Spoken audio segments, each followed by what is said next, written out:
আমাদের প্রিয় নেত্রী, বাংলাদেশের গণমানুষের নেত্রী, বাংলাদেশের সাবেক 3 বারের প্রধানমন্ত্রী, উনি মৃত্যুবরণ করেছেন।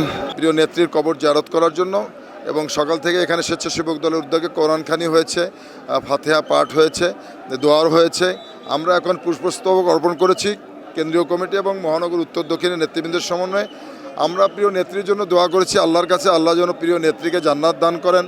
আমাদের আদর্শের জনক শহীদ রাষ্ট্রপতি জিয়াউর রহমানকে যেন জান্নাতবাসী করেন।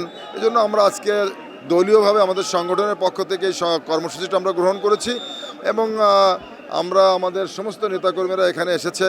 আমরা মন থেকে প্রিয় নেত্রীর জন্য দোয়া করছি এবং যতদিন বেঁচে থাকবো প্রিয় নেত্রীর জন্য দোয়া করবো আল্লাহ যেন তাকে জান্নাতবাসী করেন। মুসাব্বির আমাদের একজন সহযোদ্ধা এবং রাজপথের একজন লড়াকু সৈনিক।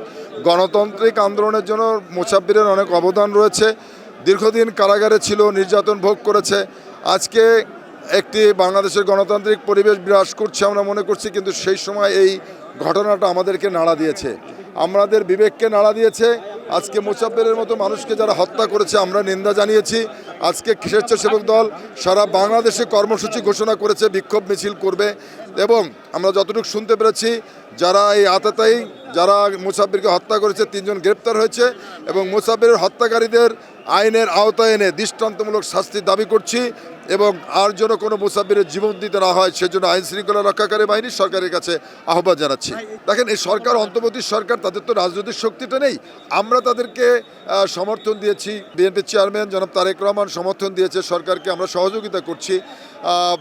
কিছু কিছু ঘটনা এরকম সবসময়ই ছিল, কিন্তু এগুলো যেন আর না বাড়ে সেজন্য আমরা ইতিমধ্যে আমাদের দলীয় ফোরামে কথা বলেছি। আইন শৃঙ্খলা রক্ষাকারী বাহিনী এবং সরকারের কাছে আমরা আহ্বান জানাচ্ছি যে যত দ্রুত এ ধরনের ঘটনাগুলো নিয়ন্ত্রণে রাখা যাবে তত বেশি পরিবেশ সুন্দর থাকবে এবং নির্বাচনে ভালো হবে বলে আমরা বিশ্বাস করি। ষড়যন্ত্রকারীরা তো এখনও আছে, হয়তো ফ্যাসিবাদ পালিয়েছে তার কিছু সংখ্যক নেতাকর্মীকে নিয়ে, কিন্তু তাদের দোসররা এখনও ঘাপটে মেরে আছে, আমাদের মধ্যে নানানভাবে ঢোকার চেষ্টা করছে বিভিন্ন দলে, আপনারা দেখেছেন।